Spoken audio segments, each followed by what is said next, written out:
Sipag lang mga ka-farmers. Mga ka-farmers, good day naman. Isa namang panibagong vlog. Tips kung paano po tayo mag-abono ng ating bagong linis na isang abaka farm dito po sa Leyte mga ka-farmers. Kailangan po talaga pong yung area natin mga ka-farmers bago po nililisan. At saka lalong-lalo na dito sa bandang puno mga ka-farmers. Kailangan talaga po na yung pagsipsip sa abaka ng abono ay talagang wala pong kaagaw. Yung dapat natin gawin mga ka-farmers, linisan na maayos. Yung paikot ng puno ng abaka.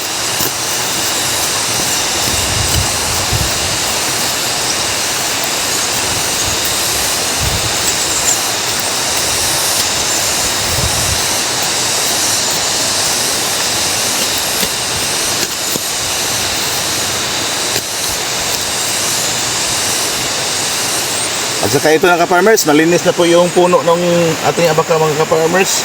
Yung gawin natin ka-farmers, yung gamit nating abono mga ka-farmers, isa pong complete fertilizer mga ka-farmers. Yung ating paglalagay ng complete fertilizer mga ka-farmers, 2 hanggang 3 kutsara.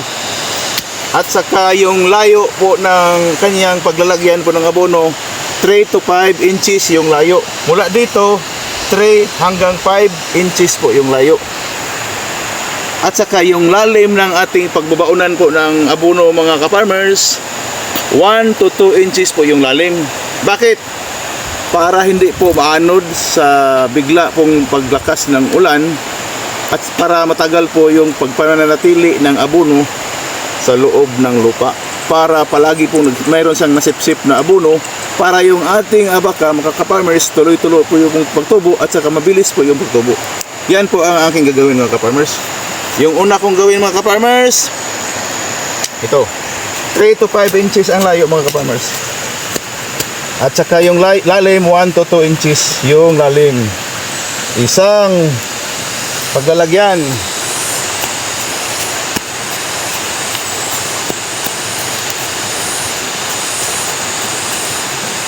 Dalawa, mga ka-farmers, tandaan po natin.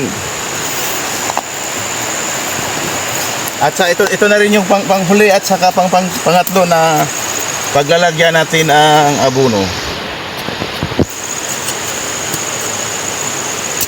Yung lalim mga ka-farmers, 1 to 2 inches yung lalim. At saka ito na rin yung pangatlong kutsara na paglalagyan ko sa aking abaka na 5 months old po yung gulang.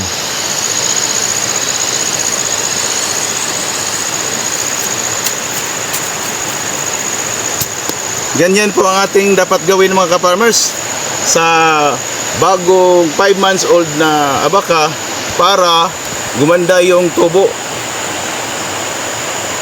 Ang paraan po, siyempre, yung paglalagay ng abono na isang complete fertilizer.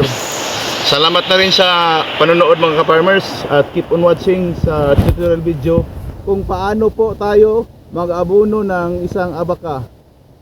Salamat na rin sa panonood at saka keep on watching. Joe the Farmer mga lods.